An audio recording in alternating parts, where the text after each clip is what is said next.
કરતી મળી રહી છે કે જ્યાં જિલ્લાના 5 ડેમ ઓવરફ્લો થયા છે। સુરેન્દ્રનગર જિલ્લામાં પણ સતત વરસાદની સ્થિતિ અને તેની વચ્ચે સ્થાનિક જે જળાશયો છે ત્યાં સતત પાણીની આવક નોંધાઈ રહી છે।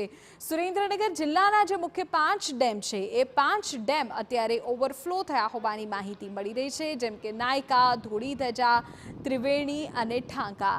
આ ડેમ ઓવરફ્લો થયા હોવાની માહિતી છે। વાંસલ અને મોરસલ ડેમમાં પણ ભરપૂર પાણીની આવક થતાં તે પણ ઓવરફ્લો થયા છે। અત્યારે માહિતી એવી છે કે નાયકા ડેમના 10 દરવાજા 5 ફૂટ જેટલા ખોલવામાં આવ્યા છે। ધોળીધજા ડેમનું પણ પાણી છોડવામાં આવ્યું છે, જેના કારણે નીચાણવાળા વિસ્તારોમાં લોકોને સતર્ક રહેવાની સૂચના આપવામાં આવી છે।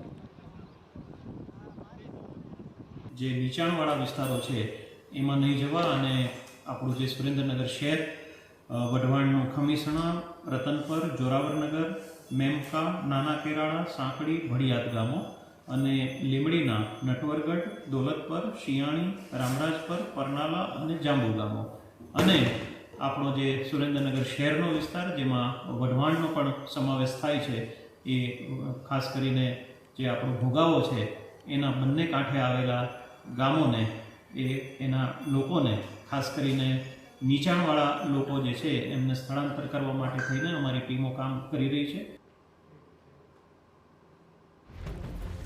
તો આપણે માહિતી આપી દઈએ કે સુરેન્દ્રનગરમાં ધોધમાર વરસાદને કારણે ત્યાંની ભોગાવો નદી પણ ગાંડીતુર બની છે અને ભોગાવોના પાણી પણ અત્યારે બે કાંઠે વહી રહ્યા છે।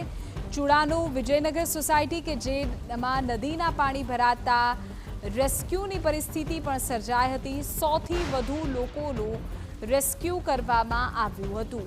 ઉલ્લેખનીય છે કે ભારે પાણીનો ભરાવો કેટલાક વિસ્તારોમાં થઈ ગયો છે। પૂરની પરિસ્થિતિ વચ્ચે પ્રભારી સચિવ રાકેશ શંકર સ્થળ પર પહોંચ્યા। મૂળ સપાટીથી 5 ફૂટ ઉપર અત્યારે ભોગાવો નદી વહી રહી છે। ધોળીધજા, નાયકા, ત્રિવેણી, ઠાંકા, વાંસલ સહિતના ડેમ ઓવરફ્લો છે। નીચાણવાળા વિસ્તારોમાં ન જવાની તંત્રએ લોકોને સૂચના આપી છે। ભોગાવો નદીમાં પાણી વધતા 3 કોઝવેને પણ બંધ કરી દેવાયા છે।